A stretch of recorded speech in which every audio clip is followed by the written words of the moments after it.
All right, welcome everybody back. Another week of the Geekdom Podcast. We're on issue number 4 this week. Doing good. We're being consistent. Yeah, surprisingly, yeah. Yeah. I mean, we stuck with it. Yeah. But we got a pretty good show for everybody this week. A couple interesting news bits and another top 5. Well, a top 5 list this time. We're not deep diving like we did with the top 10 last week. Yeah. But I'm your host, Joseph, back again this week with Nate. Nate, how you doing?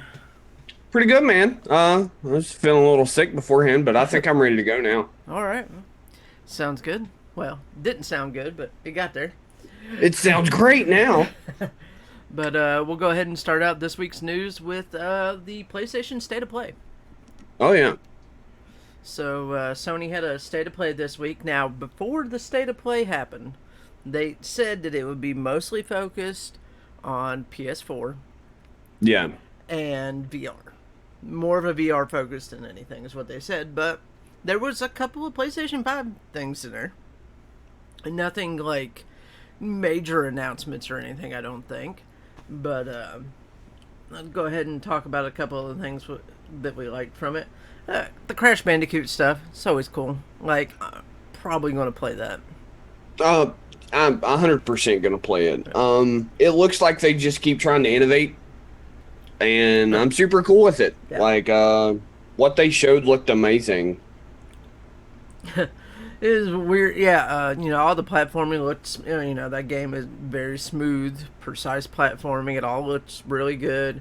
The levels look cool. The effects that each level have on them, Right. that they put on there, that they talked about the unlockable effects where be black and white afterwards, or neon, or even the costumes, which they said you can't pay for. They have to be unlocked by doing challenges in the game. I mean, it's Activision. I'm sure at some point you'll be able to pay for them. But, Yeah. it's one of those things. But, even if it was just payable costumes, not that big of a deal. It's cool that you can unlock them, Oh, yeah. Like the different masks doing different stuff was awesome too. That's gonna bring a whole different realm to Crash. Yeah, I was watching the one level where you had the mask that changes your whether changes gravity for you basically. And I was watching. I saw the next platforming section right before they stopped, and I was like, yeah, they stopped right before they got to the shitstorm. Yeah, Is basically what happened there. it looks like Geometry Dash, Yeah, except Crash Bandicoot. yeah, it was interesting, but yeah, that comes out in October, so right before the new consoles come out. So that's not, that could be an interesting time for it. We don't know exactly what the fall slate looks like this year. There's still some unannounced games. Yeah, Call of Duty, that hasn't been officially announced yet. So, and, here we are in August, and we don't know what this year's Call of Duty is. right. Like, there's rumors. There was a Doritos chip bag that come out a couple of weeks ago that said Call of Duty Cold War on it. Yeah. Okay, Yeah, but no official announcement on what that's going to be yet. But if that's true, that's a bold war to cover. yeah, definitely. But I would have thought that announcement would have been part of this, because Activision and PlayStation have had that partnership going for years, back to basically the year after the PlayStation 4 launched. So I would have thought that announcement was a part of this State of Play, but I guess maybe they're waiting to do their own thing. But the next thing I saw that I liked, and I will definitely try, is the Hitman VR stuff. Mm. Yeah. As a person that owns a PlayStation VR, and the fact that I could go back to 1, 2, and 3 when it comes out in January, and play any of the missions in VR, because they put out a little blog post about it afterwards, and be able to play any of the missions in VR is actually really cool. That tells me that they've probably been working on it for a little while. Oh yeah, they had to have. I mean, that's a lot of work. Uh, Like that's a lot of work. yeah. I mean, you're changing the whole perspective of the game at that point. Yep. But yeah, it'd be interesting to see where that one ends up, and I'll definitely give it a try when it comes out. But they announced a Braid Anniversary Edition. I've actually never played Braid. I've always heard good things about it. It was one of those big indies when indies were becoming big. Oh yeah. Yeah, I think it's part of that documentary that you can buy on Steam that it talks about like the first like 4 big indies, like Super Meat Boy, It, Hmm. uh, Limbo, I think was one of them, and then the guy that I can't remember his name, the jerky guy that made one game and stopped making games. I can't remember. Why can I not remember? I own that game too. It's the like the 2D platformer where you can change the perspectives. Yeah, I don't. yeah. I'm drawing a blank on it myself, so couldn't have been that important. But yeah. So they're updating the game, I guess, for some reason. More likely to, more likely just to sell more copies. Let's be honest. I mean, yeah. Well, most of the time you see stuff like this, and like the anniversary edition is coming out, but if you own the original, it's a free upgrade. Didn't hear that from them, so that tells me you're selling copies. You know, You're fishing, bro. Yeah, they're fishing hard. But the one thing that I saw from the whole press conference that I thought was really cool, and the game that interests me the most was the next one. It's called The Pathless. Mm-hmm. It's a PS5 game. Yeah. And it's very cool looking. It's kind of like it has an open world, you know, your girl and your hawk, and you're running around with your bow. It has a real cool art aesthetic to it. I hope we see more about that soon. I don't know when it comes out, but It also it looked like it had some unique mechanics too. yeah, Like yeah. Go ahead.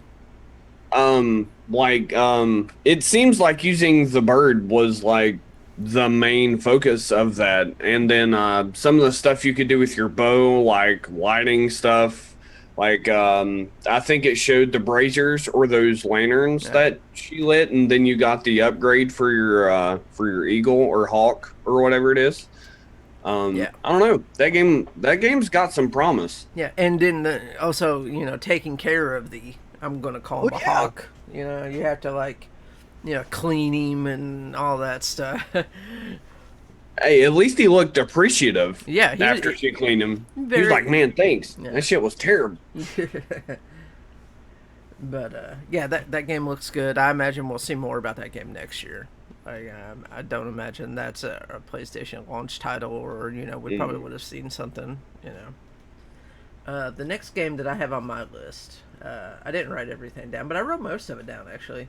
Yeah, I'm just going to hit on it real quick. Is Spelunky 2. So I played Spelunky 1 on PlayStation 3 and could not beat the tutorial.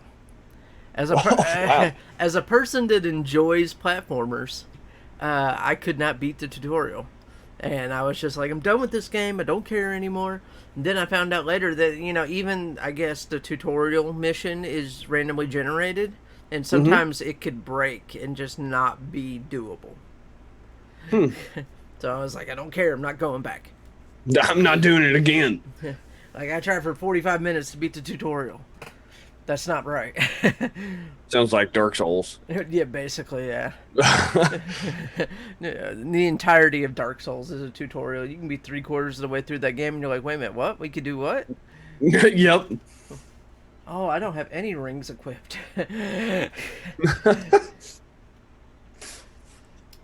But the next one I got too is another one. This one was a PlayStation 4 game. And it's been in early access for a while. A little while. But it's called Genshin Impact. And people, you know, make fun of this game all the time and call it Breath of the Wild Junior. Or, you know, but it is so, you can tell that these guys are so very much Zelda fans. Oh, yeah. But when this game comes out, and it says it will be out autumn 2020. Like, that I'm gonna play it, you know. It absolutely screams to me. It's, for the longest time, whenever the trailer came out for it, I want to say about a year ago, something like that, I immediately started following their Twitter, and I was like, all right, we'll see where this goes. But yeah, I just think it's a good looking game. I imagine after people make fun of it all that time, and then they finally get to sit down and play it, and they're like, yeah, you know what? It was Breath of the Wild like, and I loved every minute of it. I mean, truth be told, that's probably how it'll go. Yeah. But I did laugh when this trailer, I was like, all right, so the first trailer is Breath of the Wild. The second trailer is Twilight Princess because of the wolf. Yeah. But let's see. The next one I've got written down is they put another trailer in there for Bugsnax. This game is so incredibly weird, but I will play it. I don't care. Like, to me right now, it's a voice acted slime rancher is what it is to me right now, and I'm all about it. I'll watch you play it. Yeah, I understand that it's not for everybody, but I like the occasional weird game like that. That's just like, okay, this is ridiculous. Let's give it a go. Right now, I get it, but like I said, I'll watch you play it. I don't think I'll bite on that. Yeah. But the next thing I've got written down is the Vader VR game that I didn't even know about. Like, apparently this had been announced at some point, and I just never saw it, which is unusual for me. But I saw that, and I was like, all right, yeah. I don't know what you guys are going to charge for it, but I might give it a go. To me, on the bigger, like, longer experience VR games, like $40 is usually like that hitting point. Like Iron Man VR was $40. It was worth $40. But beyond that, I can't pay $60 for a VR game. That's not going to happen. Right. But I mean, the only other things I have written down here, Godfall still doesn't impress me. Which is unfortunate. Yep. Which is unfortunate because it's supposed to be one of those launch window like big games. But that'll be one of those games that when it comes out, I'll give it like 3 weeks and see where it's at, and then see if it's worth playing. Right. That's probably a good strategy. But the only other things I saw, they announced a new Control DLC, and they announced Tim coming to the PlayStation 4. I'm surprised you didn't throw the Robin Hood game in there. I saw that. It looks cool, but I have a feeling that game is like really far off. Well, it said 2021. Yeah. Okay. Which is cool with me, but it intrigued me because who's done a Robin Hood game like that? Yeah. Like, I'd imagine the last Robin Hood game that was made was some kind of bad tie-in to Prince of Thieves back in the 90s on the SNES. Probably. I mean, if that even exists. Just I'm excited to kind of see where they take that story. Because they could go a lot of different ways with it. Dealing with a realistic Robin Hood. So I kind of want to see how they run with that. Yeah. I can see it. I just, it was just kind of a trailer, and I was just like, all right, well, we'll see where it goes. Right, yeah. But, I mean, you got anything else written down that I didn't touch on? No, I don't think so. I think you got basically everything except for the Robin Hood game. Like, our next topic covers the other game that we didn't talk about, and that is Aeon Must Die. So, yeah, everything that's going on with this game. The game looks okay. It looks interesting. Very cool art style. I don't know. Yeah. I don't know how much of it beyond that's enjoyable, but like apparently the entire dev team walked out of the studio because of pay problems. And everybody was attacking the publisher, and the publisher's like, no, that's not on us. That's on the people that run the studio. You should go Yep. contact them. But even the publisher's like, yeah, we are monitoring this, but this isn't on us. That's them. I mean, the publisher just publishes. Yeah. And like I've had a lot of experience with Focus Home Interactive in general. I played some of their games on stream back in the day for them. They're all fucking good people. Like I never had a problem out of any of them. And I'm not saying I'm like trying to defend them at all. I'm just saying my experience with them. Yeah. But the allegations against Limestone, which I think is that company, Yeah. there's some big ones. Like there's some massive allegations. And most of the time in the game dev industry, most allegations you hear are because they're overworked. Yeah. Like 16-hour days, 3 hours of sleep, going right back at it. Yeah. But that wasn't really the allegations here. Yeah. I mean, there was like sexism allegations that came out. There were people that had worked on that initial trailer that still haven't been paid. Yeah. The IP issues. There's a lot, man. Yeah, it's just, it looks like it's going to be a big mess. And it'll be interesting to see when that game does come out, if anybody's willing to support it, not knowing where the money's going to go, Right. Yeah, there's all those bigger allegations, but there's also a financial allegation on top of that of people being underpaid and, everything like that. But it'll be interesting to see where that one continues to go.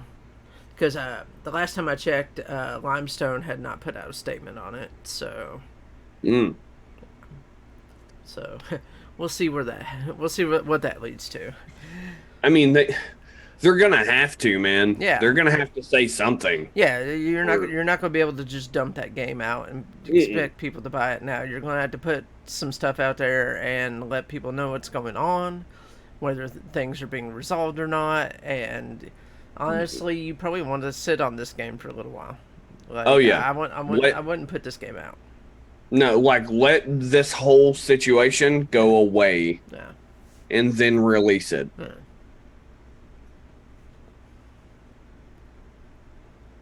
But yeah, so we'll keep an eye on that and see where it goes. But our next bit of news business this week is it is the 35th anniversary of Rare Games, which is awesome. There's a couple of people still at the studio that are OG like originals, which is crazy to think. After 35 years. But Xbox is doing quite a bit to celebrate it. They're putting the Battletoads game. They're pushing it out on the Xbox Game Pass, which tells me that like there's they announced the game is coming out 10 days before it comes out. So like we knew the game was coming, but Right. yeah. And then they're doing a bunch of contests. They're selling some limited edition controllers. Discounts on merchandise. But I mean, just 35 years. Any game company these days, 35 years is pretty awesome. Yeah. And I guess they released like a couple of the like old original games that these guys produced that wasn't in the Rare Replay collection. They're up on Game Pass now, so I can't wait for the totally rad soundtrack, bro. Oh yeah, it's a Spotify playlist, right? Yep. Yeah. Okay. That dropped August 20th for anybody that wants to know on Spotify. Well, which is I think is the same day that Battletoads comes out. I think so. Yeah. Yeah. It should be. Yeah.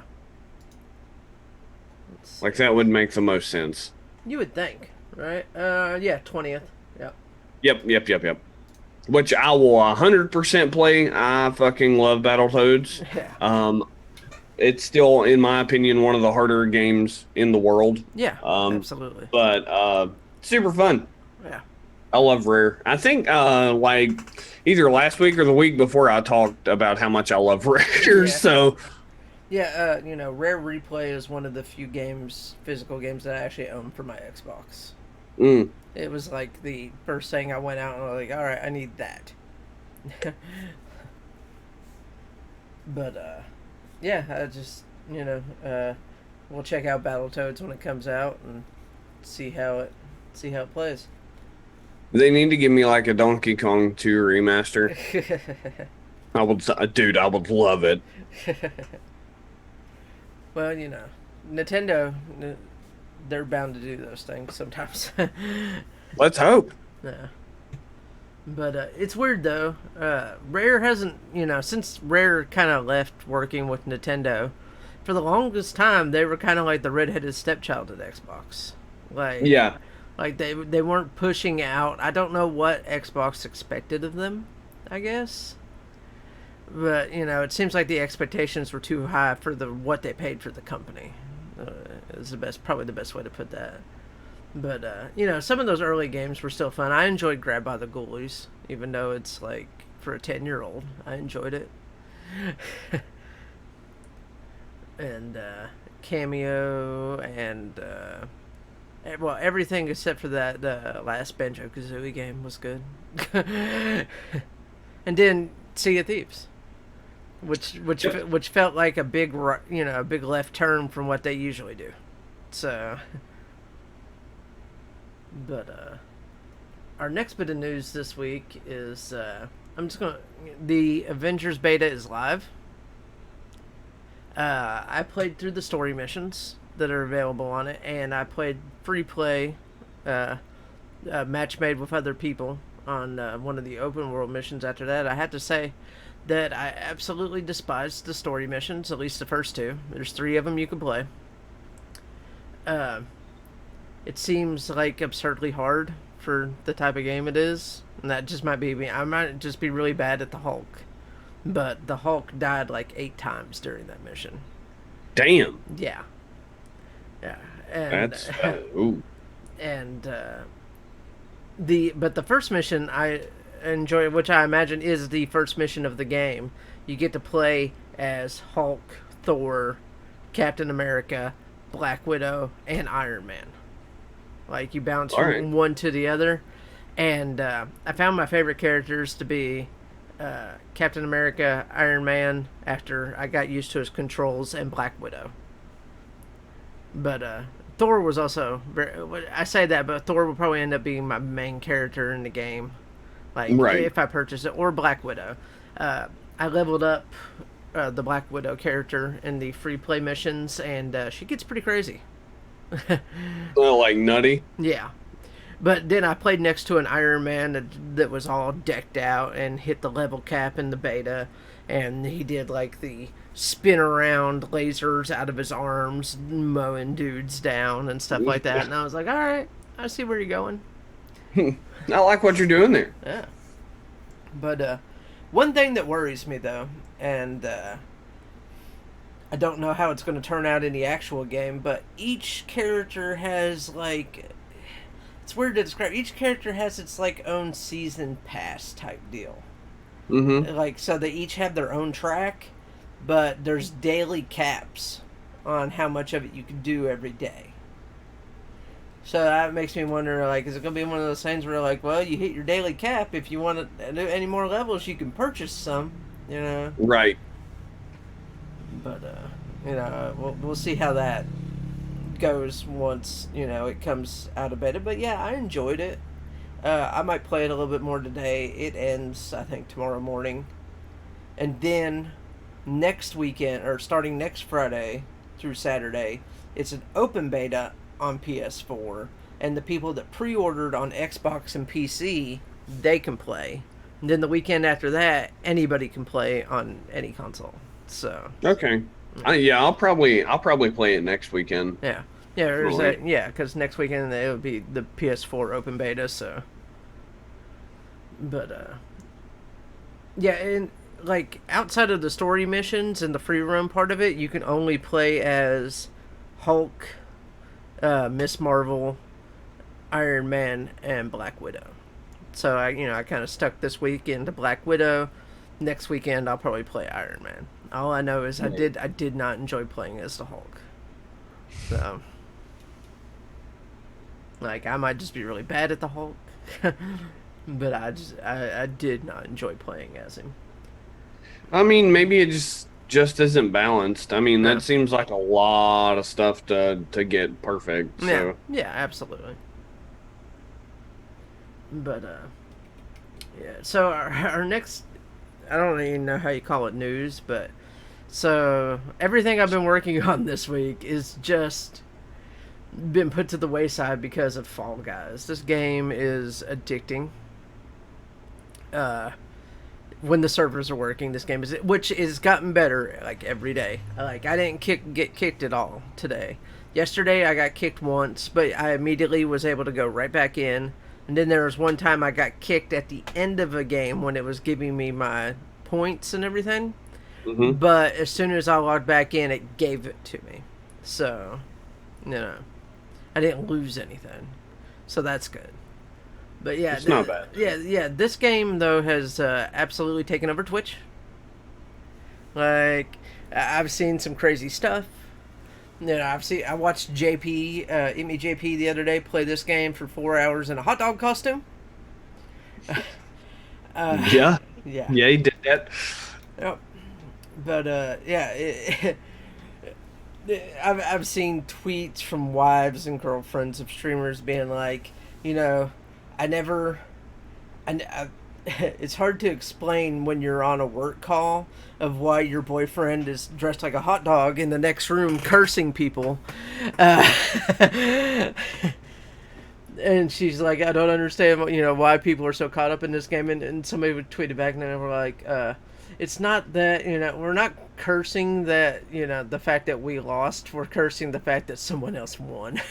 Yeah, And, that's 1,000% what it is. oh, I've had some crazy games too. Like, there's one, the end one sometimes ends up being like this. You're going up this big ramp and balls and stuff coming at you, but the crown at the end floats up and down, and you have to jump and grab the crown. hmm So I jump over and I go to go grab it, but like I said, it's going up and down, and I go right in under it. Hit the ground below it, and the next dude stops for a second, adjusts himself, and jumps in it and wins. The hilarious thing about that is I was watching Markiplier play it yesterday. Mm-hmm. Same thing. Same exact thing happened, except he didn't even jump. He literally just fell off into the little hole. And he just sat there and he was like, guys, why didn't you tell me? Why didn't you tell me I had to jump? Yeah. But, a lot of people hate the team games.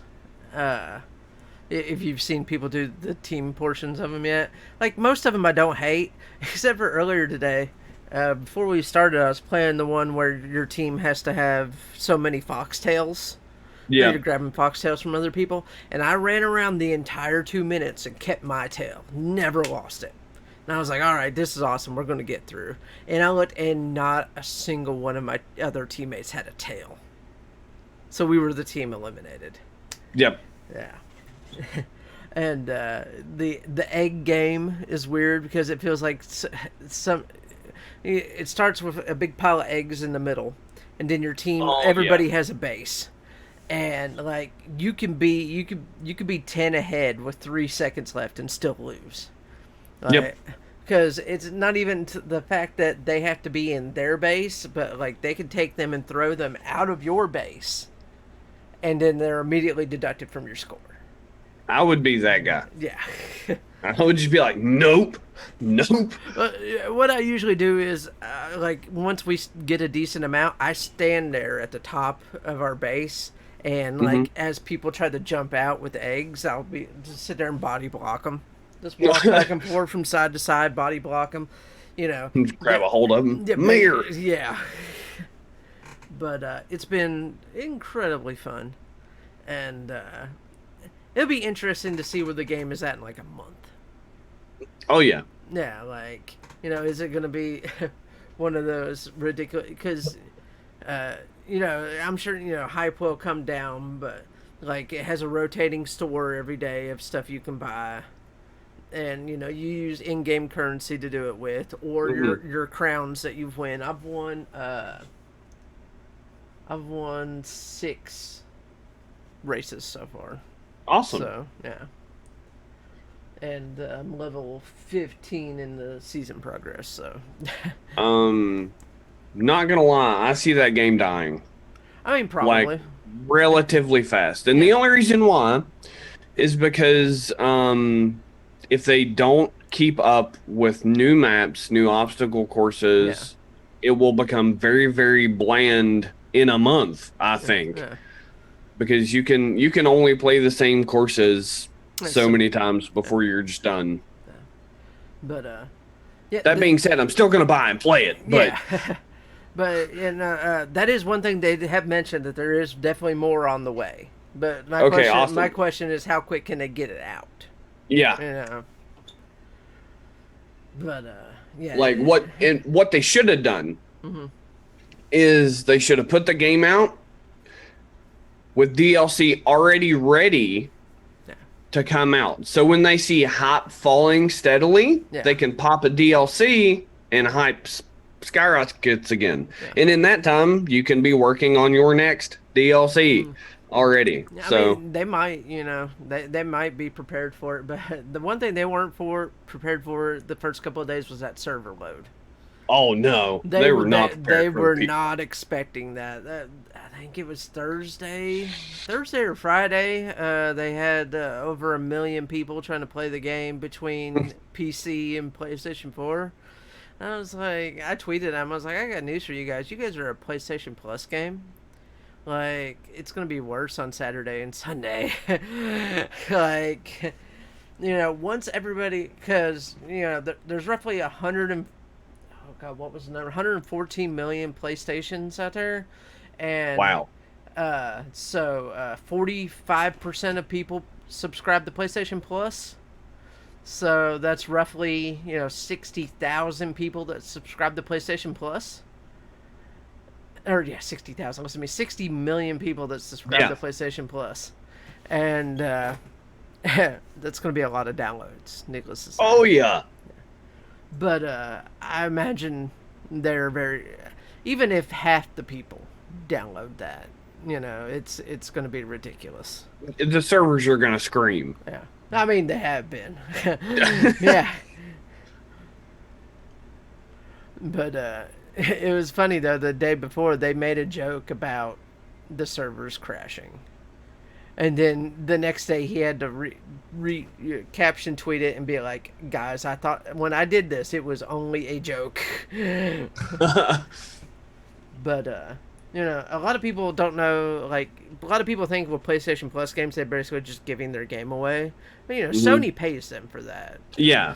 From what I understand, because they can't talk about it, like, they can't give out official numbers, but years ago, I believe one of the Rocket League devs was on a podcast and kind of made it sound like it's a lump sum payment up front, and then a percentage, like, based off of downloads. That makes sense. So it's they pay to basically give the game away. Yeah. And then they give them royalties for X amount of percent. So, I mean, that's probably how that contract is. Yeah. They basically said that, the Rocket League PlayStation launch paid to make the first rounds of DLC. Right. So, but yeah. So I'd imagine it could be crazy at some point. It could get to the point where they have so many games and stuff that they have start rotating games out, and they've said private servers are coming, so that that will be ridiculous, I'm sure, for streamers. Like, I don't know how often you see streamers doing marbles on stream, where they play the marble. I mean, that was huge back in the day. It still is to some point. A lot of times on Saturdays and Sundays, you'll see streamers just chilling, talking with their chat, doing marbles on stream. Right. So, how much is PlayStation Plus again? So, if you buy it monthly, it's $10 a month. Okay. I think you can do 3 months for like 24, or a year for 60. It's not bad. Yeah, so it's basically 50% off if you buy a year. But around Christmas time and stuff is usually when you find a year for like 40. If you want to play Fall Guys tonight, Yeah. let me know. Yeah, we could definitely do that. Especially since I found this junky headset I can use. So. Yeah. Yeah, I'm sure we can get that figured out. We'll make it into some videos. We'll see the video where one of us is in the lead, getting ready to win, and the other one just grabs him to stop him. Yank. Yep. You know what? That was my plan anyway. I was just gonna be like, it's been happening to streamers like crazy. They're like, they'll get a bunch of their people in, lobbied up with them, because I think you can lobby up to 4 or 5 people at a time, and they'll lobby in with a bunch of people, and they'll just start ganking each other. Like, there was one streamer just sitting there talking. They were on the one, I don't know if you've seen the one where the fruit flashes on screen and you have to get on the tile that the fruit is on. Yeah, he's just standing there talking, and one of his subscribers just runs up, pops him right off the edge. Oh man, that's rude. Yeah. He was like, I should ban you from my chat, is what he said. But I'll get my revenge in another way.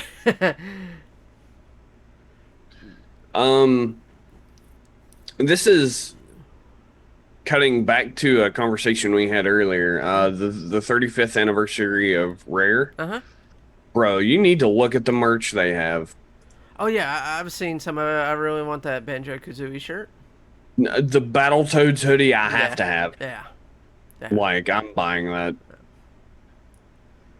But yeah, they've got some really good looking stuff. It's a percentage. It's like 20% off, isn't it, or something like that? Yeah, I believe so. Yeah. So no better time to buy it than now. Which I think that sale runs through a couple of weeks. So. It probably runs up until the release, and then probably for a week after the release, I would imagine. Yeah, I would say so. But the next bit of news is Hyperscape, Ubisoft's Apex game. I don't know what to call it. Like, I don't know what to call those types of games. Even though, in that game you don't have to team up with people. You can solo queue. Where Apex, it's very much more team reliant. Is coming out of beta. It officially launches Tuesday. And they'll have the usual season pass shenanigans to go with it, but it also launches on consoles that day too. So yeah, it'll be officially going wide that day. But this being an Ubisoft game, I don't imagine you'll see too much in the lines of server problems, like on the consoles. Like, there hasn't been that. Like, I think officially the PC version has been open for a while. Like, I know they did the thing where people could get codes early on, and I got a code early on, but I think at some point they just opened up the PC version as kind of a stress test. Yeah. But I would imagine, if you're a Twitch viewer, which if you're watching this, you probably are, there's a 50-50 chance you are. You're a Twitch watcher or YouTube watcher.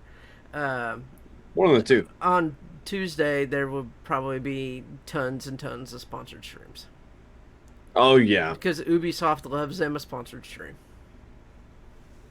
Like, they still do sponsored streams for For Honor. Yep. Yeah, I was watching Strip and Play For Honor yesterday, and it had drops enabled, and it was sponsored by Ubisoft. So, which that game is so much more than what it used to be. So, I was actually gonna mention that. Like, I used to be huge into For Honor. Yeah. And just the peer-to-peer connection kind of ruined it. But I mean, so that tells you how long it's been since I've played it. Yeah. But I've really been wanting to get back into that game recently. I don't know why. Yeah. I own it on PC, but I had problems with it. Like, there was some kind of Uplay launcher problem for a while. That for some reason that game wouldn't launch for me. And then their idea was like, well, uninstall everything, including Uplay, and then reinstall Uplay and reinstall the game and see if that works. and I don't remember if I ever did that or not. I mean, we could try to hop back in a game or so of it, Yeah, just yeah, see if we can get it working. yeah, yeah. It would be a fresh start for me on PC because, I don't even remember what tier I was on PlayStation 4 with a Nobushi. So I don't remember. I don't think I remember my Uplay account, so it would also be a fresh start for me. Literally a fresh start. You're like, yeah, I have purchases on my Uplay, but we'll see. But to be fair, you said you were going to do a fresh start with PlayStation, and you did find your old account, so I did. That's very true. I mean, if I can find my old account with Uplay, I'll definitely use it. yeah, save some money, because I don't think For Honor's free to play yet, is it? Mm-mm. No. It shouldn't be any more than $20 at this point. That's an old game. Yeah, yeah. Uplay is very good about discounting their games, so yeah, Ubisoft is pretty good about that. But yeah, it'd be interesting to see how big Hyperscape gets, though. Now that it's going to be on consoles, and it's a free to play game, which a lot of people, I'll go ahead, I should have mentioned this during the Avengers stuff, but people were mad that Spider-Man is going to be an exclusive character to PlayStation. PlayStation 4 and PlayStation 5 versions, the Spider-Man character is exclusive. And they're like, oh, Sony does so many bad things. People forget that to play games like the free-to-play games on Xbox, you still have to have an Xbox Gold service. Mm-hmm. You still have to pay for games. Where on PlayStation, if it's a free-to-play game, you don't require anything. Right. So, people might want to keep that in mind next time they decide to complain about PlayStation. In reality, until a couple of years ago, if you had Netflix on your Xbox, you still had to pay for gold to use your Netflix. Yeah.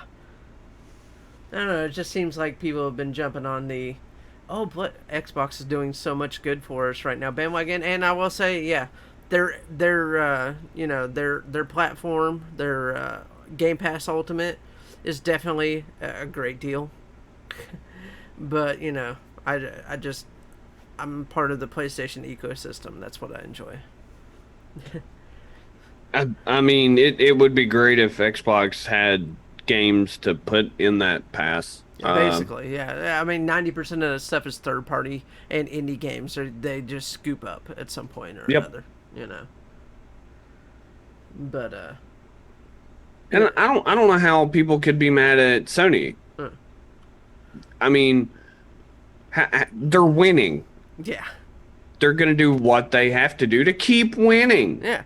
And Sony's always been about exclusive content in games. Yeah. Like, they did it with Destiny. That's their thing. Yeah. Yeah. And a lot of times, if they don't pay for exclusive content, there's certain content that's not being made. So, I think I mentioned this a couple of weeks ago. They paid. Yeah, at some point we're going to get Modern Warfare Remastered 3. That is a foregone conclusion.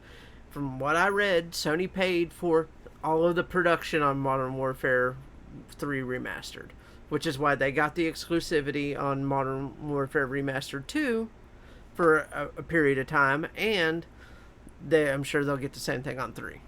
So yeah, I mean they should. Yeah. I mean, if you're willing to fork out the money, then yeah. Yeah. I mean, were people attacking Xbox whenever they went to Square Enix and got Tomb Raider for a year? The second Tomb Raider game was exclusive for a year. Yep. But then, it's just people looking for things to complain about, I guess. But I don't know why I went off on that tangent all of a sudden. But no, I'm for it. Next bit of news is we got a teaser. It's just a poster, just an image for the Suicide Squad game being made by Rocksteady Games. Mm-hmm. And it looks like, it's a very evil-looking Superman on the poster. Like, you can even tell when you're looking at him, there's, like, purple stuff coming out of his eyes, he's possessed or something like that. But it has been rumored for ages and ages that what is Rocksteady working on? At one point, they were rumored to be working on a Ninja Turtles game. Suicide Squad has been rumored. A Justice League game has been rumored. A just straight up Superman game has been rumored. Well, it looks like we're getting the Suicide Squad game, and with it coming from Rocksteady, I'm sure it's going to be pretty awesome. So Yeah. I'm pretty excited about that as someone who really enjoyed the Arkham trilogy, has played through all of them, enjoyed the hell out of them. I'm definitely excited to get my hands on that. It's definitely a big task now too, because of the love that just the name Suicide Squad brings. Yeah. Because like people love Suicide Squad now. Yeah. Like No, go ahead. I was going to say, people were mixed on the movie, but the comics are definitely way more up in the air. Suicide Squad is a known commodity now, and with James Gunn making the second movie, I guarantee you, people will enjoy the second movie. So, Yeah. yeah. But I enjoyed the first movie. I enjoyed the hell out of it. Yeah. I did too. I didn't really see any issues with it, honestly. No, it's one of those weird, like, Marvel has gained so much good momentum through the years, and Marvel has done a lot right that people just want to down, like, all the DC movies. But Shazam was good, and Wonder Woman was good, and Aquaman was good. Yeah, Batman and Superman had its problems, but it sounds like, and so did Justice League, but it sounds like we're going to get the better version of Justice League next year, so... Yeah. Once we see what Justice League was supposed to be, let's judge it then. Yeah, move from there. Yeah. So the DC fandom event is later this month, and I can't wait. Like I am as much of a PlayStation fanboy I'm also very much so a DC fanboy.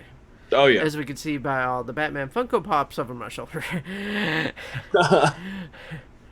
But and that's not to say that I hate Marvel. Like there's Marvel characters I definitely love, but I've always been more of a DC person. So I hope we're definitely going to get a trailer at that point, and I'm excited.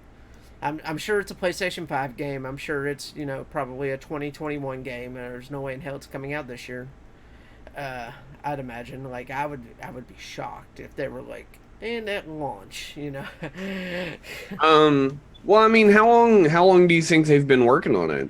Well, let's see here. At least 5 years.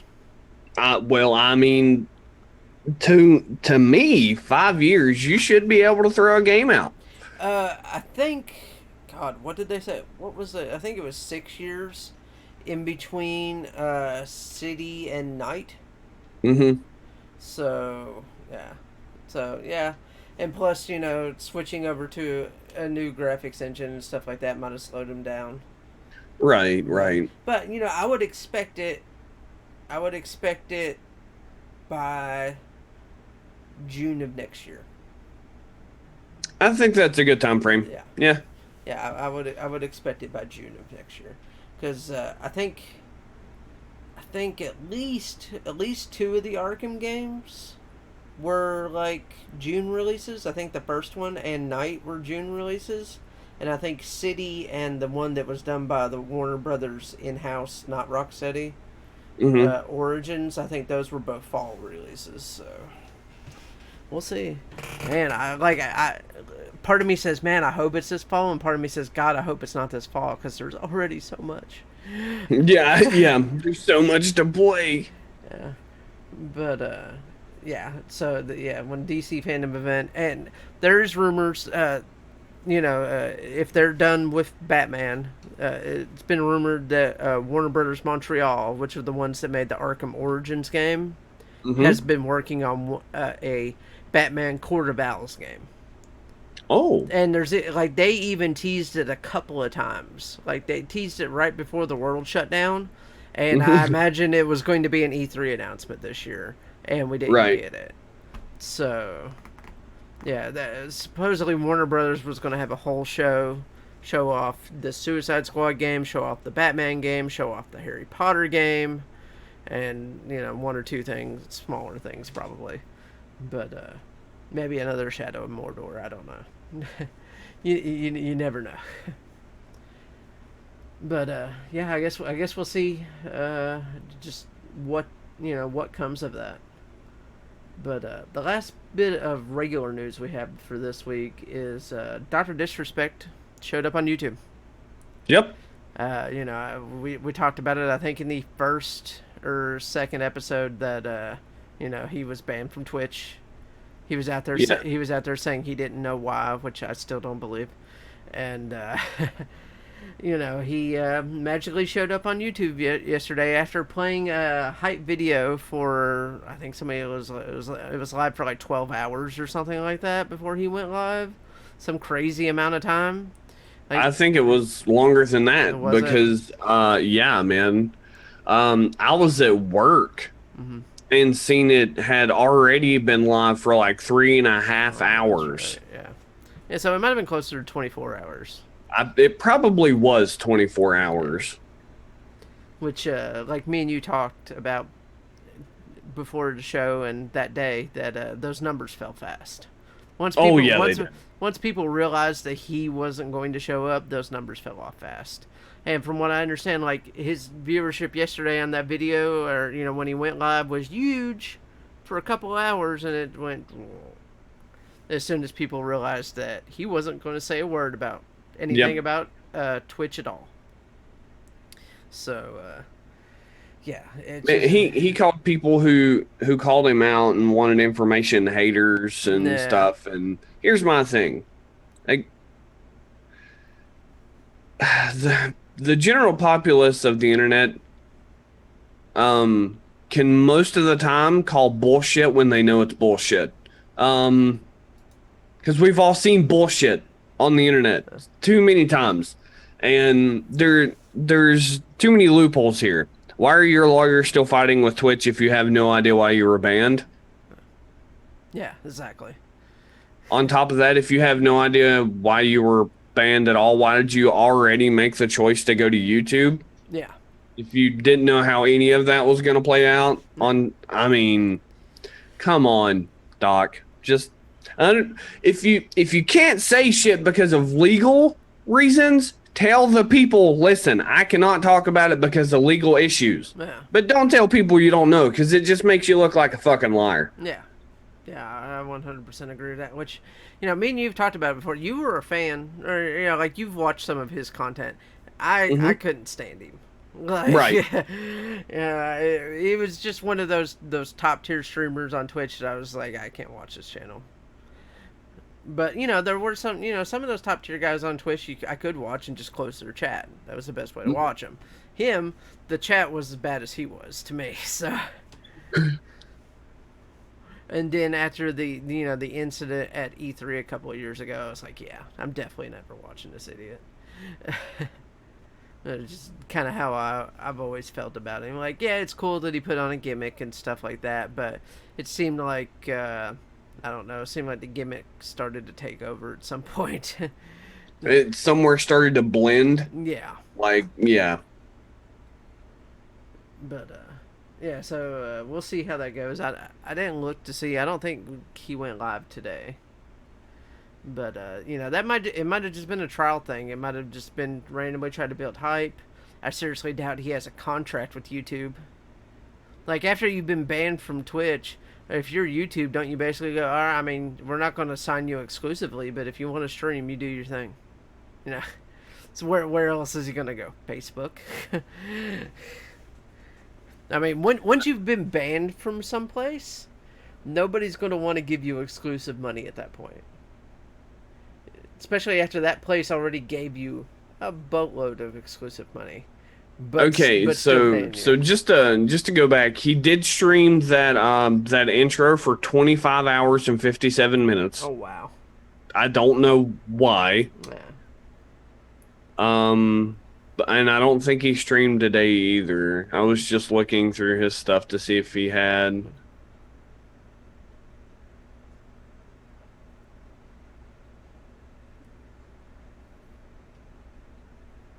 No stream today. And that's super weird to me too, right? Yeah. I mean, Like if you're coming back, why did you come back for a day and then take a day off? like the only thing I can think is he's trying to get a contract somewhere, showing that he still has. Look at all the people that watched me. No, let's look at the numbers more towards the end than the beginning, for starters. Yep. All right. And like I said, if I'm any of these companies, there's no way in hell I'm giving him exclusive money. There's a reason Twitch banned him. There's a very legitimate reason. All right. It wasn't a suspension, because if it was something minor, they just would have suspended him. They walked away from millions of dollars in an exclusive deal. All right, so whatever he's done, it is legit. Well, and on top of that, this has been the harshest ban we've seen. Mm-hmm. I mean, they refunded subs. Yeah. Since when has Twitch ever refunded a subscription? Twitch has never done that. Like, the closest they've come to that was when Shroud left. And they didn't do this. I don't think they did this for Ninja or Goth. But when Shroud left, they basically gave all those people a free sub to whatever other channel they wanted. Right. And, that wasn't a refund. That was just saying, yeah, you have access to one free sub of your choice. And the Dr. Disrespect front, they went, no, here's your money back. We don't want it. It's crazy. I don't, at this gesture, I don't think we'll ever figure out what he did. No, unless it comes out in a legal document.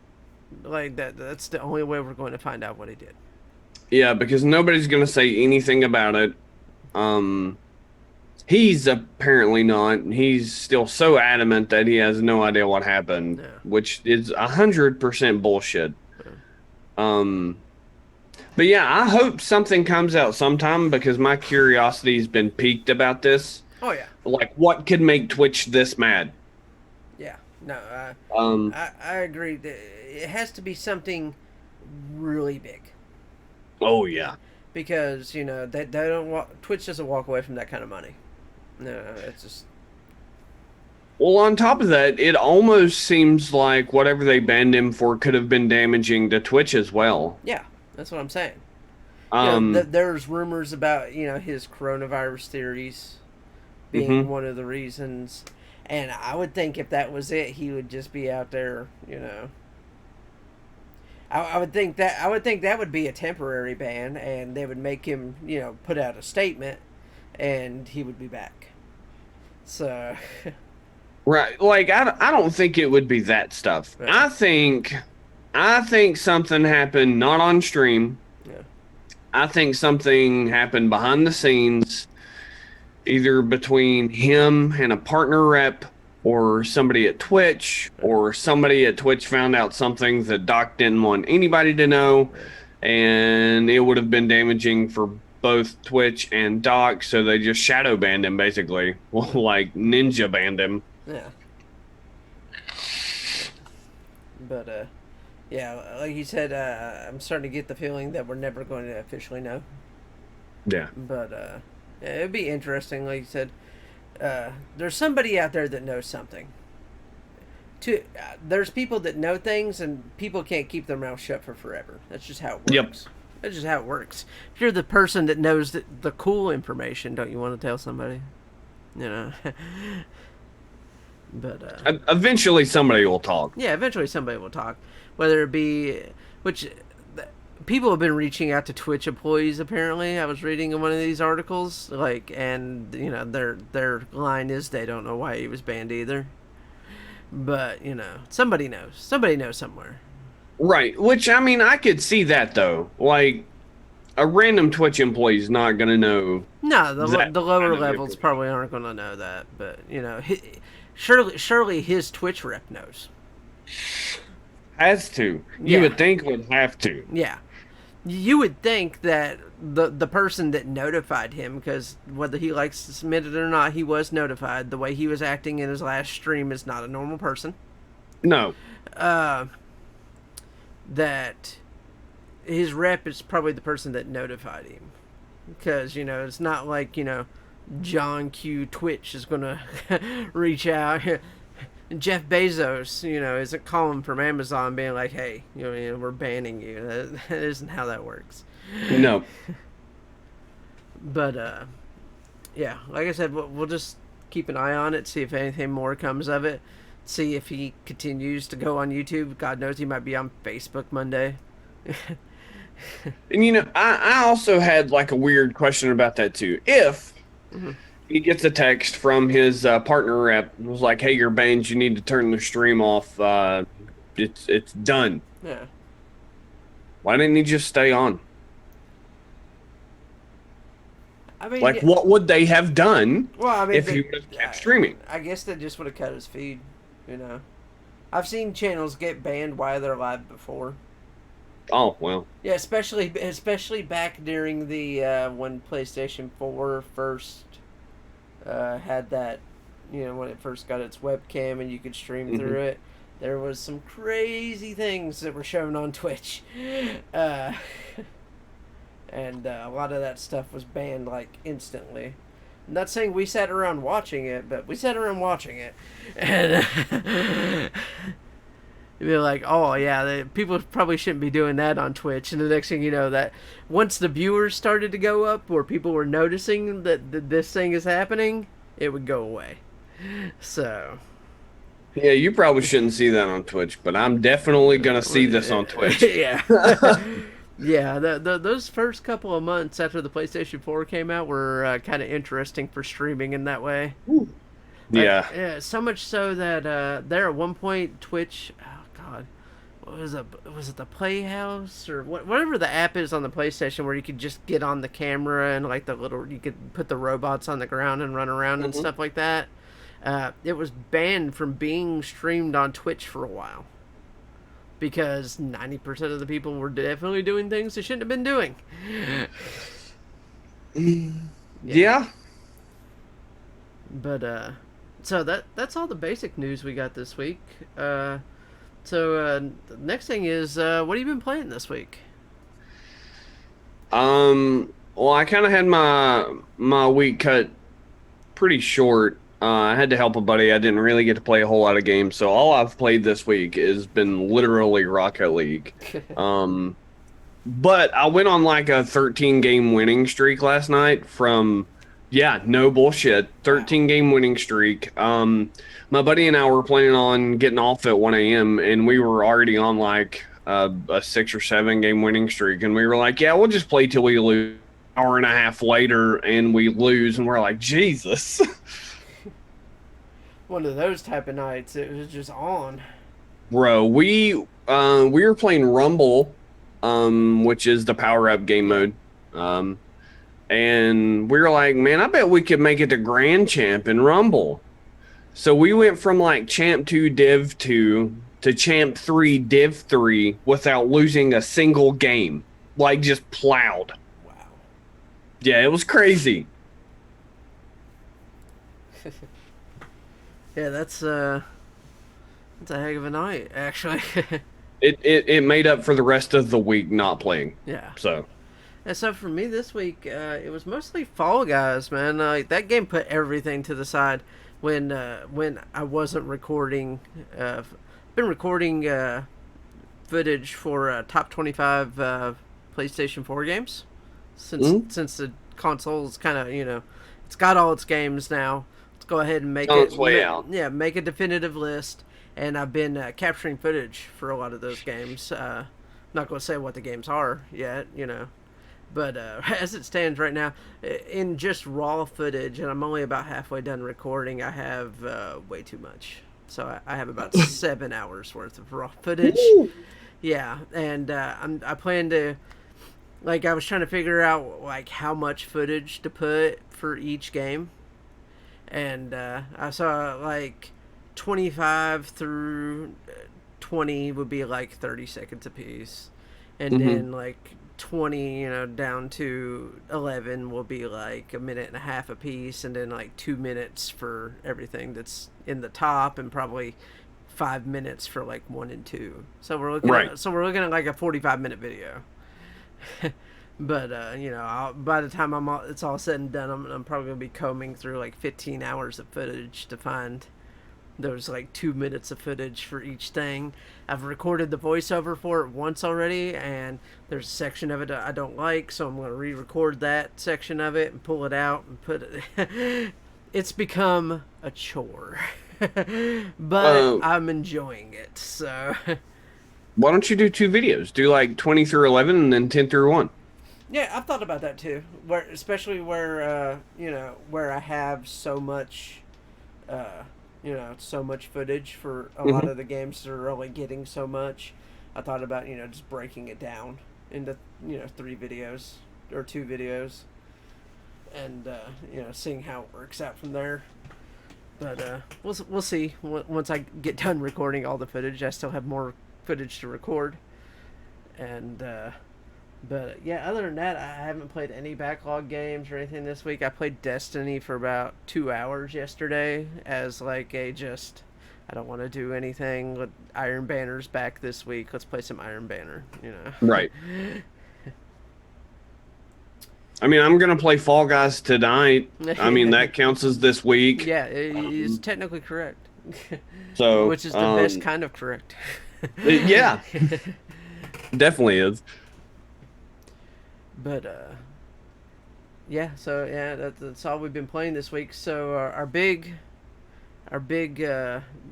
thing for this week is last week we covered our 10 favorite games that were big for us in some way or another. This week we wanted to do our top 5 games, horrible games, basically worst games we've ever played, and I've got a pretty interesting list, and I'm pretty interested to see what's on his too. So you want to go ahead and start us out with number 5? Number 5? Mm-hmm. I'll take number 5 as Duke Nukem Forever. I've always been a huge Duke Nukem fan, and I beat this game. Mm-hmm. But man, it was fucking horrible. Like, everything about the game was terrible. It looked like it had last-gen graphics. Not so much the mechanics, but just the game in general played terribly. The guns were terrible. The maps were terrible. There were so many glitches and bugs in that game. It was literally just a cesspool of bullshit. I think a lot of people were kind of excited about that game too. It was like the first Duke Nukem game in a while. Yeah, it was like 15 years. Yeah, and it fucking sucked dick. But yeah, did you ever play that one at all? Well, I played the demo. And the demo is just ridiculous. It's like the first level, you run around, you grab the turd out of the toilet and throw it against the wall. You go out on the football field and kill this big monster. And you're like, all right, well, that was good to know that I didn't have to spend money on that. We're done. Yeah. I mean, basically. I mean, you still got to, like, tip strippers in the game. I mean, that's a Duke Nukem thing. Yeah, I think there was a trophy / achievement for that too in the game, like giving them so much money. I didn't know that. Yeah. As a person that looks at those types of things when games come out, oh hey, new game's out. What's the trophy list look like? Yeah. I've never looked at achievements or trophies, so. Yeah. I use them to stalk my friends too. Since I have everybody on I was like, all right, what have you been playing? What have you been playing? But so my number 5. This game was a Dreamcast launch title. It was a horror game made by I looked this up earlier. It was made by Activision. Not surprising. Okay, let's see here. With publishing rights outside of Japan obtained by... Okay, so it was published outside of Japan by Activision. It was published in Japan by Sega. The developers are called Climax Graphics, and I don't think they ever made another game again, which is probably a good thing. It's called Blue Stinger. Yeah. So you're a guy out on a boat, and you and some friends are out on a boat, and you're fishing near an island called Dinosaur Island, and a big blue bubble kind of goes across the whole entire island, and when it does that, it cuts your boat in half.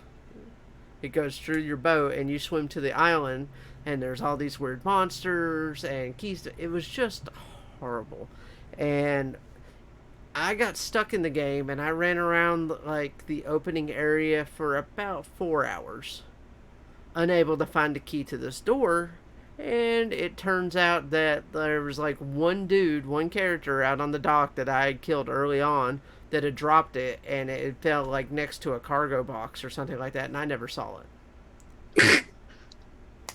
So after I finally found a guide, only one guide on the entire internet for it, on GameFAQs back in the day. Oh, yeah. And went and I searched the docks for like 20 more minutes and eventually found this key card and got to the next area, and it's like, all right, you used your blue key card, now find a red key card. And I was like, fuck it, I'm done. Over it. I'm over it. I don't want to touch it ever again.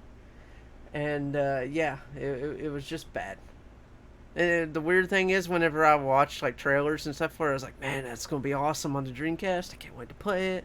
I had a Dreamcast. I loved the Dreamcast, but fuck that game. But so what you got for number 4? I'm gonna put E.T. for the Atari for number 4. I don't know if anybody's played E.T. for the Atari. If you haven't, I highly suggest you play it. Yeah, go find an emulator. Yeah, somehow figure out a way to play it. It's definitely a unique experience. This one would have made like number 1 spot, but it was Atari, and they were still learning how to do shit. The game's just awful in every sense of the word. Yeah. But it's so awful, I think you need to play it. Like, I think people need to experience how bad the game is, because it's like hilariously bad. Like, it's just funny bad. So. Yeah, no, I played it once, I think, way back in the day, and I was just like, all right, yeah, that's a thing. Well, this is this, and there's never going to be anything like this again. Yeah. But, and there hasn't been. Yeah, thank God, Yeah. I mean, there's some guy in his garage right now working on a remaster. Where you just can never make your way out of the first hole. You fall down in the first hole and you never get out. Yep. So you're just stuck. Poor E.T., man. Yeah. But so my number 4 is a game from a series that I enjoy, but this one was really bad, and that's Mortal Kombat Anthology Sub-Zero. Oh. Yeah. So same perspective as the other games, but it has like levels, and it has bad CG. I played it on PlayStation 1. Me and a buddy rented it one weekend. I'm like, oh man, let's try this out. It might be good. And it wasn't. It was pretty horrible. The most fun that I had in the game was freezing people, because for some reason in every level there was these rock like pillars that would come in and out of the ceiling like this, just pound you. And my favorite thing was to just freeze somebody and push them into that, and watch them get crushed. But for some reason, those were in like every level. Every thing that you fought that wasn't a boss was like a Baraka-looking guy, and it was just horrible. One of those horrible PlayStation 1 games. You're just like, oh, I do not enjoy this. But yeah, that was and it was funny, whenever that game came out, there was a whole like anthology series of Mortal Kombat games planned, and that one did so poorly they canceled the rest of them, thank God. Yeah, I mean, yeah, it's just not pretty. So what do you have for your number 3? Hotel Mario. Oh, that was a SNES game? It was. Oh man, what did it come out on? Hold on.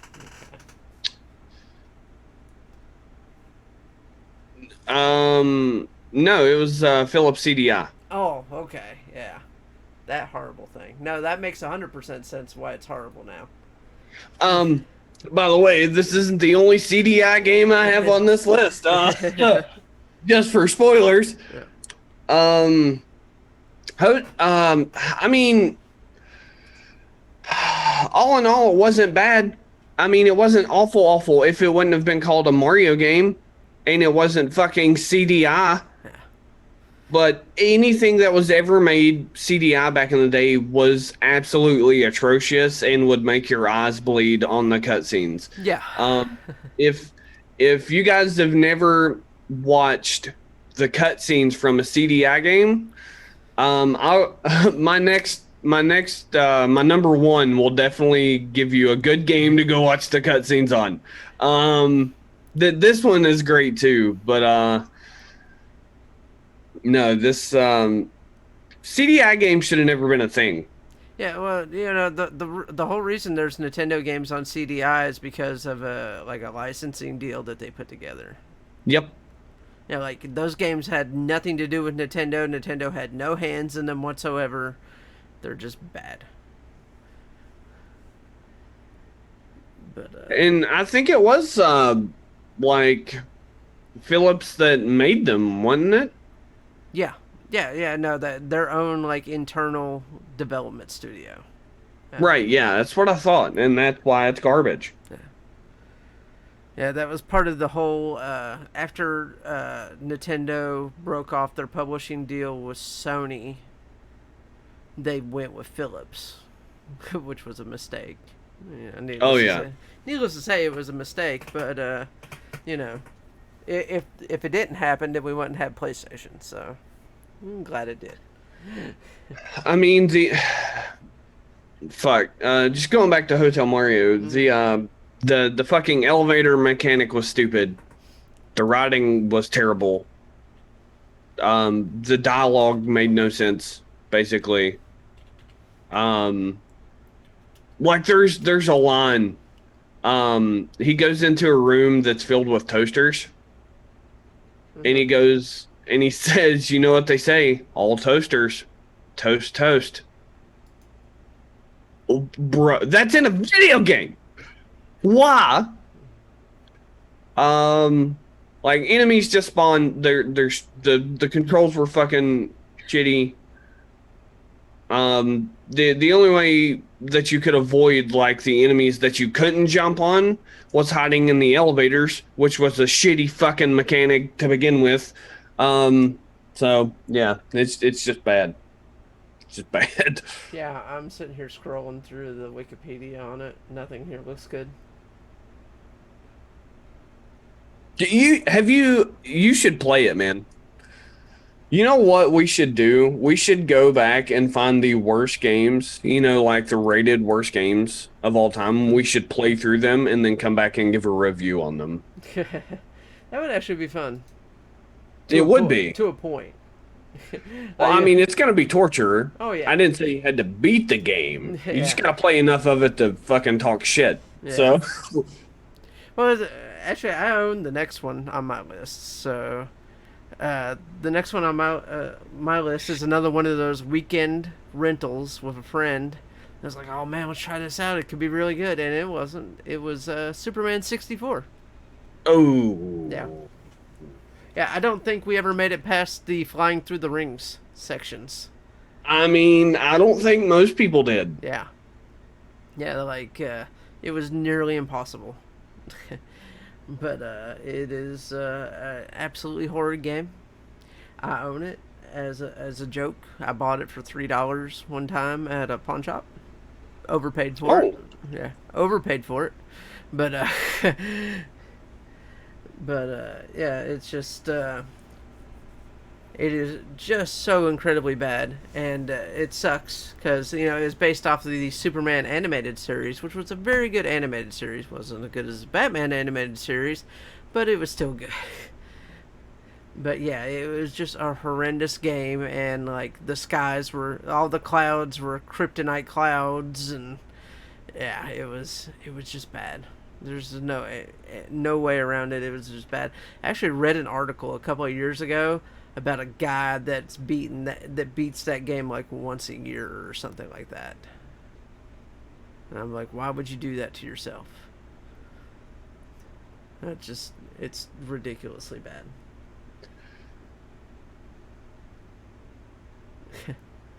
So, what do you got for your number 2? WWE 2K20. Yeah, there we go. We hit that one right on the head. Yeah. Like, and I didn't hesitate at all. Yeah. Listen, I love WWE games. Not this one. Some of them are like my favorite times growing up, childhood, just beating the shit out of each other. Yeah. But this game's atrocious. This game looks like it was a PS2 game for starters. Yeah, the graphics are terrible. Yeah. Like, awful. They didn't even get last gen graphics. They got the gen before that's graphics. Yeah, it's the bugs are awful. The rope physics on the ring are fucking garbage. Yeah. The bugs that game had, me and my buddy played it a little bit, and I think I told you about this. When we were done, he uninstalled the game because it was so bad. Like, we played like 6 or 7 matches, just, maybe we were just unlucky with bugs and stuff. But no, it was just bad. Like, I remember my body going into several polygons, and just like stretching, getting launched into the sky for the biggest super bomb ever fucking seen. It's bad, man. Power bomb so devastating he died afterwards. Yeah, done. But yeah, and 2K19 was good. Like 2K19 had better graphics than 2K20. Yep. But yeah, 2K19 was broken on the Switch. Like they tried to port it over to the Switch, and it was a hot mess on the Switch. Right. But yeah, 2K20 was just a hot mess everywhere. So. Mm-hmm. And it was such a hot mess. They said they weren't going to release 2K21. So yeah, such a hot mess that they basically went back to the drawing board. There's not going to be a wrestling game this year. So, yeah. Oh yeah. But garbage. Yeah, absolutely. So my number 2 is a game I don't even know a lot of people know about. This game. It is an original Xbox game. It is another DC Comics property, which is why I played it, and it's called Aquaman: Battle for Atlantis. Oh my God! Yep. Yeah. I believe it or not, I do know this game. Yeah. So I bought this game, and did not get my money out of it. Needless to say, not the only original Xbox purchase I regret. We'll, talk about that in a minute, but. Yeah, it was just horrendous. Like, it couldn't decide if it was like a fighting game or like an open world game. Like, it was weird. Like, you would go into combat and it would like go. It was just bad. There's no way to describe it. It was just bad. And this was definitely the era where they could not make a comic book video game to save their lives. Oh yeah. At least a couple of the Batman ones were halfway decent. Like those two, though, they were horrendous. Aquaman actually being worse than Superman. Because I think the reason I put Aquaman higher is because I paid for Aquaman. At least we just rented Superman, Until years later, when I bought it just for my Nintendo 64 collection, but I bought it with no intentions of ever playing it. So right. So, I imagine I know what your number 1 is, but you want to go ahead and tell us? Sure. It's a Zelda game. Yeah. It's Wanda Gamelon. Yeah, I wondered which one it was going to be. Yeah, it's Wanda Gamelon. Okay. Now, here's the thing. The gameplay, while clunky, pretty rough, it's playable, right? Yeah. It is a playable game. Other than like the A button's your sword and the B button does literally everything else from opening doors, items, lanterns, shit like that. So it makes for like very, very clunky. But I will never forget the cutscenes in Wand of Gamelon. They're burned into my memory forever because they are animated so poorly. And like I said earlier, if you really want to see what CDI was all about, go just watch a cutscene of Wanda Gamelon if you've never heard of it before, and then appreciate where gaming has come. Yeah, so that was the second of the 3 Zelda games that they made for the CDI. I always forget about the Zelda's Adventures one. Where you actually play as Zelda. And I didn't think, like, I mean, they all played basically the exact same. Yeah. Like they all had the same keybinds. Yeah. They all had the same. Oh, except the third one was over the top. Yeah, it was top down view. Yeah. But other than that, they basically all played the same. But the second one's cutscenes, like I said, are just seared into my brain forever. They're branded there. I'll probably have nightmares about it because I'm talking so much about it now. That old man gets me every time. It's terrifying. So the developer wasn't Philips Internal. It was a Russian company by the name of Animation Magic. Okay. Yeah, they were based out of St. Petersburg, Russia. And yeah, they made the 3 Zelda games. They made Hotel Mario, they made Mutant Rampage Body Slam. Chill Manor, King's Quest VII, The Princess Bride, and the canceled Warcraft Adventures Lord of the Clans. And the rights to all those that, you know, you could still have rights to is now owned by Vivendi, which is owned by Ubisoft, I believe. Why would Ubisoft ever? Well, I think they bought Vivendi. Why would they ever? Yeah. Oh, maybe it's actually the other way around. Wow, okay, so the animated cutscenes were created by a team of 4 animators. Yeah. Only 4. Yeah, well, to be fair. It explains a lot. Yeah. They were from Russia, led by Igor Razbov. They were flown to the United States for the project.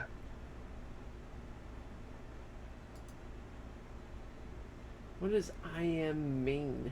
Yeah, they made a game also called I Am Mean. But it's spelled, it's I.M.M.E.E.N. Yeah. It's an education game, and it teaches grammar, but doesn't spell... Yeah. But this is actually a cool little tidbit of information on this. That I didn't really realize, and this is kind of a political bit of information about this. These games mark the first time that Russian outsourcing had been utilized by an American company. Like a move that was only possible due to the somewhat thawed political climate after the fall of the Berlin Wall. Yeah. That's super cool. Even though the games are fucking garbage, I mean, it's kind of neat. Yeah, no, yeah, that's it was definitely a very different time in the world, because even back then when people made Tetris, they didn't use the actual like PC Russian made version of Tetris. They made their own versions of Tetris. Yep. Yeah. And dared Russia to do anything about it, basically. I mean, Nintendo made their own version of Tetris, and they're like, what are you going to do about it? You're in Russia. Oh,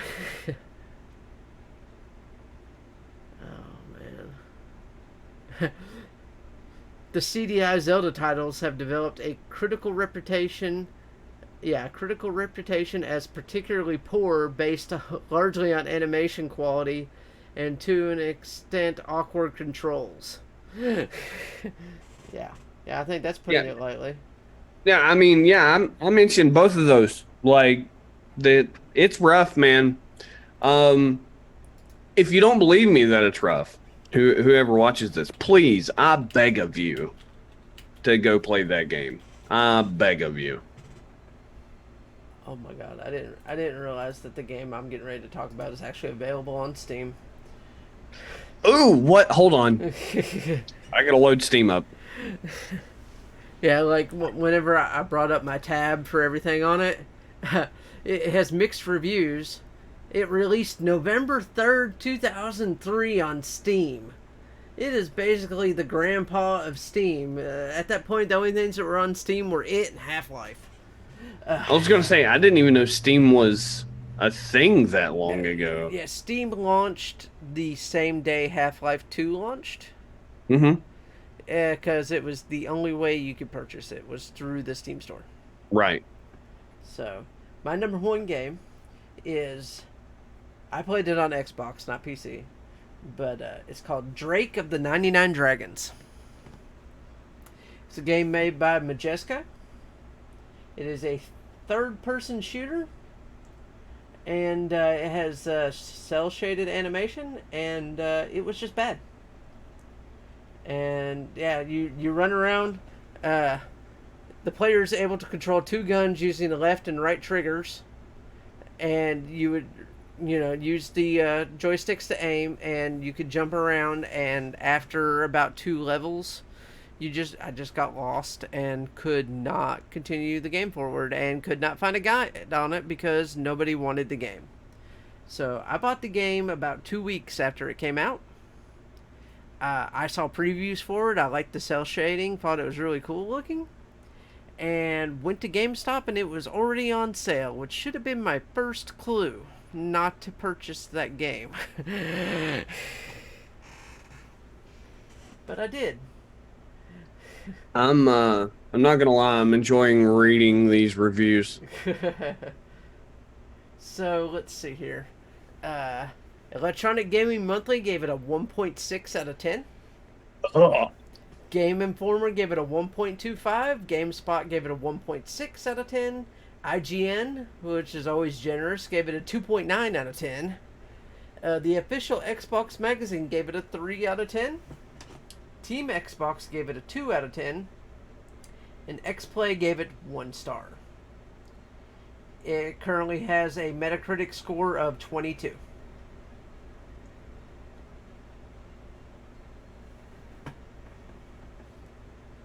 It was named by GameSpot, it was named the second worst game of the year, right behind Big Rig's Over the Road Racing.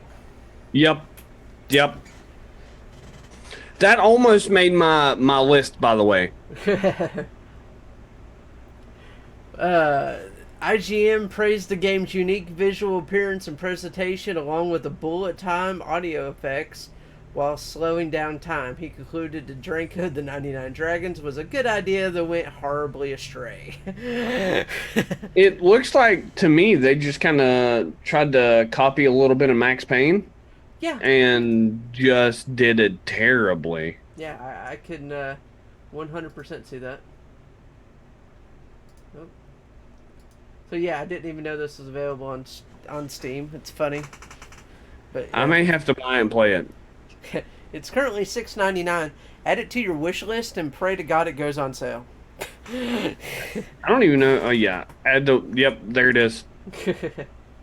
Made by Majesco, which was a game company known for its lackluster titles. Is probably Bro, these system requirements take me back to a better time. Windows XP, SP2 or newer. Uh-huh. The processor is a Pentium 3 at 600 megahertz. Yeah. You need 1 gig of RAM. A graphics card DX9 shader model 3.0 doesn't even give a card or anything. Just as long as it runs DirectX 9. Nope. Yeah, But the funny thing Oh. is, the DirectX the game uses is 8.1. 8.1. I see that now. Oh, It's man. 2 gigs? There's no way this game is 2 gigs. Fuck off. What's for all those high-quality cutscenes, man? Them high quality polygons Yeah. that you can still see polygons. Oh man, I think I might buy this, man, just to laugh, just to have a good time playing a bad game. Yeah, it's so ridiculously bad. Garbage. I don't know how I am almost done with this game. How I actually put up with this game's bullshit. That's one of the reviews. This one guy put Bad Game Hall of Fame. He recommended it. He played 12.6 hours. I'm so sorry. Janky auto aiming, pathfinding, and scripting issues are present only on the Xbox version of the game, leaving you with a more or less fully functional product on PC. Don't get me wrong, there's still a fair share of remaining flaws that are just inherent to the game's design, but most of them fall under the category of being charmingly bad. Okay, buddy. 0 out of 10. I slammed my thumb in a car door once, and it was more fun than this. Your character your character kills himself in the story within 20 minutes, which is really the best way to sum up the game.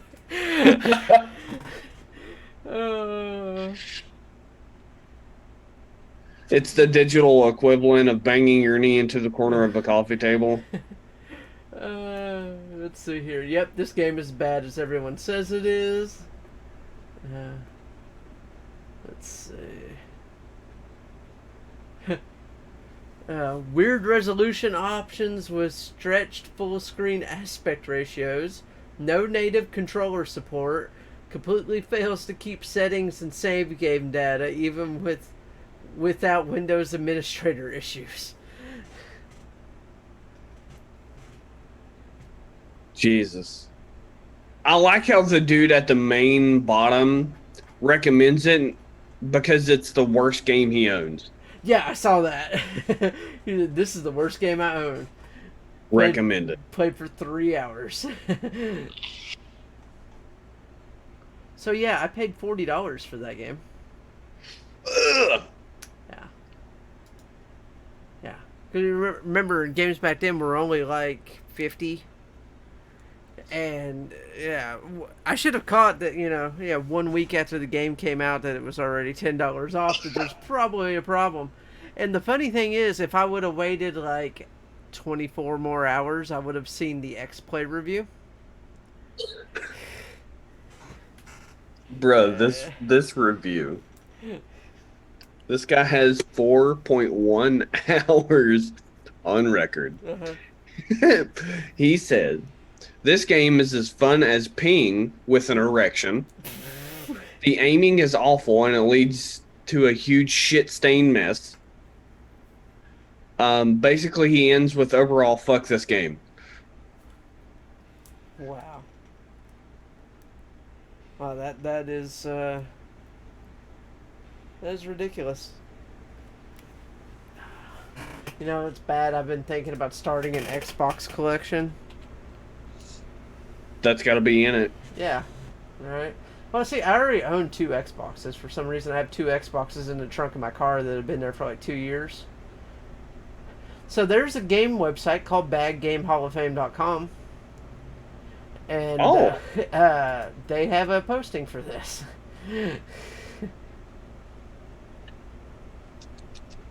Well. It sounds great. BadGameHallOfFame.com. Okay. And now this is where we just deteriorate reading a website. Let's see. Oh, they have a directory? What kind of other games are in your Bad Game Hall? There's E.T. It's number 1. I mean, it is number 1. E.T., Pit Fighter, Radar Scope, Castlevania The Adventure for Game Boy, Super 3D Noah's Ark, but I think that game is rare, like expensively rare. I have to play that. Night Trap is number 6. Uh, there's one called just don't buy this game. You know what? I don't think I will. Yeah. Mortal Kombat for the Game Boy. Yeah, that's probably a thing you could skip over. Quest 64. WCW Backstage Brawl. I don't think I remember that one. That was the last one that I believe came out like right before WCW went under. And if I remember correctly, there's no rings in the game. Everything is like fought in backstage areas. Yeah, that's a thing. Super Mario Brothers Special, made by Hudson Soft in 1986. Transformers Mystery of the Convoy, Sonic Labyrinth. Bro, Indigo Prophecy, I told you to play this game. Yeah. But I enjoy it. Fuck off. Yeah, Drake of the 99 Dragons is number 31 on their list. Wow, and they say Indigo Prophecy is worse than that, huh? Yeah, so there it is at number 20. It has a PC release. I wonder, like, it's got to be on Steam, right? It is, yeah. Yeah, that's probably... I'm pretty sure it is. Yeah, that's probably where I'll grab it. It's $10, Okay. and it's remastered. Yeah, yeah. So it's $10 cheaper than it is on PlayStation, and I won't have to worry about a bunch of trophies. I like that. I like the sound of that. Recent reviews are mixed, but all reviews are very positive. Huh. So maybe the remaster actually super helped the game. Yeah. The Guy game is on here. Oh my god, the Guy game. The Guy game? Oh, you don't know about the Guy game? So I don't think I know. Okay, so the Guy game is a game where you answer questions to try to figure out what these girls... It's basically Girls Gone Wild, the game. Came out on... oh, it had a PS3 version. Huh. No, that can't be... Because I played it on original Xbox. And, it's PS2 in original Xbox. So this game had to be pulled from shelves because one of the girls in it turned out to be underage. Oh. Yeah. Yeah, and you basically, watch these girls jump around topless doing things. Yeah, I'm pretty sure it was pulled because one of the girls was underage. But it's also apparently very hard to find. And I'm not going to lie, I owned that game at one point. Actually, put my brother-in-law on. Me and him got that game one time, and we played it for about 2 months. And then my sister was finally like, no, you guys are trading that stupid game in. And now it's like, I don't know if you can even sell it on eBay because of like the allegations of the girl being underage. I don't know. But yeah, it became like incredibly hard to find. I could see why. I almost kind of just want to play it for the what the. Oh no, it's on there. So well, there's a sealed copy for $150. Yeah, there's a sealed graded copy that is $400. It moved almost 200,000 copies. Yeah, it was bad.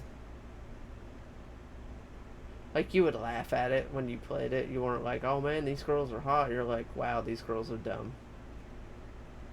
And to top it all off, like, we got on the internet and found all the answers to the questions. Just to make life easier. Spyro Enter the Dragonfly is in their top 50. Yeah. Dead or Alive Paradise for the PSP. Interesting. Clay Fighter 63 and a third, which is also a very, very rare, like several $100 Nintendo 64 game. Pepsi Invaders / Coke Wins for the Atari. Never even heard of this. Me either. I kind of want to look at it now, though. Yeah, so it looks like Space Invaders, but you're shooting things that say Pepsi, and your ships are colored like Coke. Huh. Yep, that's a thing. So it's a Space Hold on, Invader. I gotta look at Advanced Lawnmower Simulator.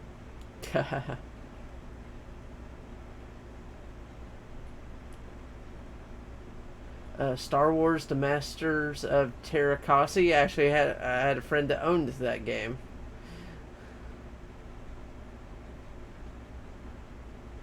Hooters Road Trip for the PS1. Wow. Okay. Man, the opening skit to this, it says Lawnmower Simulator. This is a powerful and accurate lawn mowing simulation. Choose from several different machines and go get that grass. Wow. You have the Campari Grassmaster, the DAF Turfomatic, the Acme Mega Cut 3000, the Acme Lawn Ace, the Flymo, the Flymo Grass Chum, and the Patio Sprintet. What the fuck? Like, some of those aren't even words, I don't think. I don't think so either. But, well, all I can say is we've fallen down a wormhole of horrible games, guys. It's just what happens sometimes. I mean, why not though? I mean, it was kind of the end there, and it translated really well. Yeah. But that's basically all we got for this week, guys. I hope you guys liked our list. And, we'll be back at our normal time next week. Always catch it up on YouTube's on Mondays for everybody watching on YouTube. And we'll catch you guys later.